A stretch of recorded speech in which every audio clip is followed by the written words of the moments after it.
Add to it the fact that businessmen are creating and supporting their own destroyers.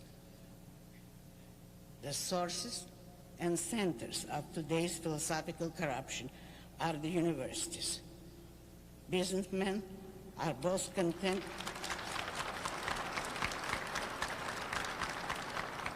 Thank you.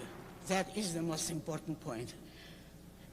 Businessmen are both contemptuous of and superstitiously frightened by the subject of philosophy.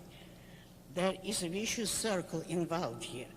Businessmen have good ground to despise philosophy as it is taught today, but it is taught that way because businessmen have abandoned the intellect to the lowest rung of the unemployables.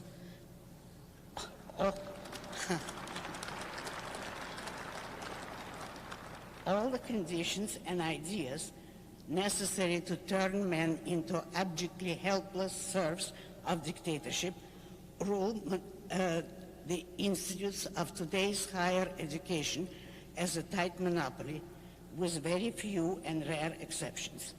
Hatred of reason and worship of blind emotions, hatred of the success and worship of self-sacrifice, hatred of the individual and worship of the collective. These are the fundamental notions that dominate today's universities. This notion condition and paralyze the minds of the young.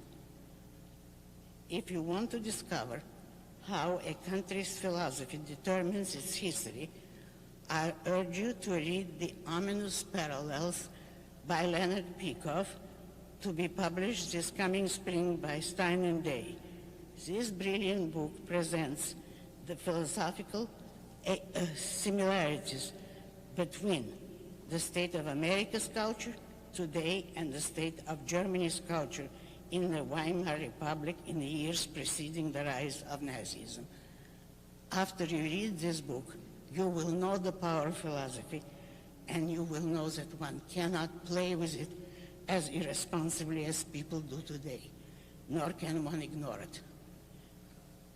It is the businessman's money that supports American universities, not merely in the form of taxes and government handouts, but much worse, in the form of voluntary private contributions, donations, endowments, etc. In preparation for this lecture, I tried to do some research on the nature and amounts of such contributions. I had to give it up. It is too complex and too vast a field for the efforts of one person. To untangle it now would require a major research project and probably years of work. All I can say is only that millions and millions and millions of dollars are being donated to universities by big business enterprises every year, and that the donors have no idea what their money is being spent on or whom it is supporting.